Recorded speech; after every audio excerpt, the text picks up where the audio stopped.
मुझे बड़ा ताज्जुब होता है, एक से एक नमूने जिंदगी में जिन्हें कुछ नहीं समझ में आता, कुछ नहीं जानते, 14 साल के होंगे, 16 साल के होंगे, तभी से एक लफ्ज वो जान जाते हैं, क्या? प्यार। और ऐसे कभी सामने पड़े, मैं कहूं कि तुझे गणित नहीं आती, तुझे भूगोल नहीं आता, तुझे यहां से लेके वहां तक सीधे चलना नहीं आता, तुझे किसी आदमी से दो बात करना नहीं आता, तुझे अपना गुस्सा संभालना नहीं आता, तुझे कहीं पर समय से पहुंचना नहीं आता, तुझे इंसान बनना नहीं आता, तुझे प्रेम करना कहां से आ गया? या प्रेम ऐसी चीज है जिसको करने के लिए कोई पात्रता ही नहीं चाहिए? तो कहेंगे आचार्य प्रशांत तुम नहीं समझोगे, ये दिल की बात है, दिल की। तुम जैसे पत्थर दिल आदमी को नहीं समझ में आएगी। अरे किताबों से बाहर निकलो, बागीचों में उतरो, तितलियों के साथ खेलो, फिर तुम्हें पता चलेगा इश्क किसको कहते हैं। तुम्हारे जैसे पाषाण हृदय लोगों के लिए इश्क नहीं होता। हमसे पूछो ना, हम जानते हैं। कहते तुम कैसे जानते हो? बोले वो जब जुल्फे उड़ती हैं तो इश्क है। अच्छा, और ये बड़े से बड़ा अचंभा नहीं है दुनिया का कि हद दर्जे का नाकाबिल आदमी होगा जो कुछ नहीं कर सकता लेकिन प्यार जरूर करता है।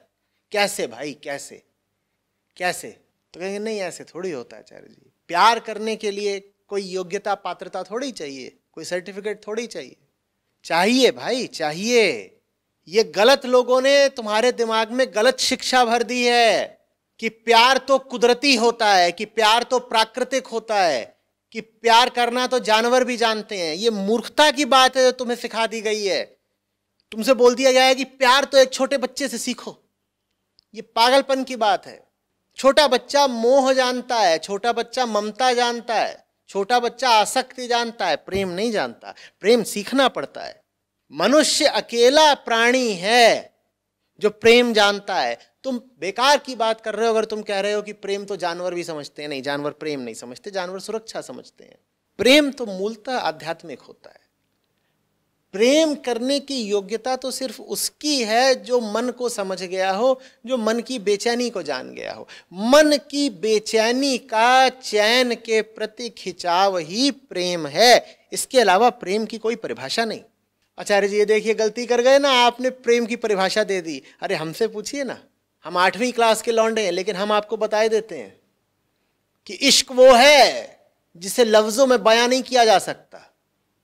और ये हमें फिल्मों ने और शायरों ने बताया है। तुम भी मूर्ख, तुम्हारी फिल्में भी मूर्ख, तुम्हारे शायर भी मूर्ख। बेचैन हो ना, चैन मांग रहे हो ना मन पर, यही जो लगातार आकर्षण छाया हुआ है कि कहीं पहुंचकर शांति मिल जाए, इसको ही प्रेम कहते हैं।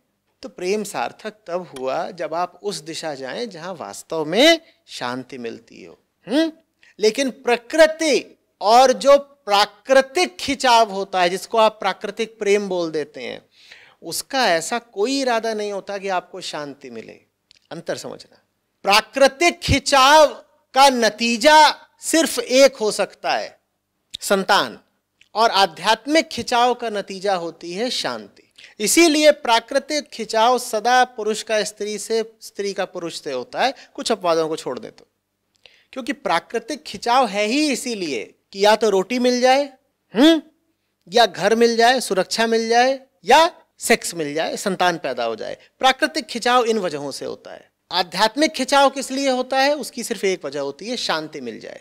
बात समझ में आ रही है? तो जिसको कह देते हो ना कि अरे मैं तो कुदरती तौर पर उसकी ओर आकर्षित हूं, या कि देखो प्रेम तो प्राकृतिक होता है, सब जीवों में होता है, वो जो प्रेम है वो प्रेम की बड़ी छोटी परिभाषा है। छोटी भी नहीं, मैं उसको गलत परिभाषा बोलता हूं।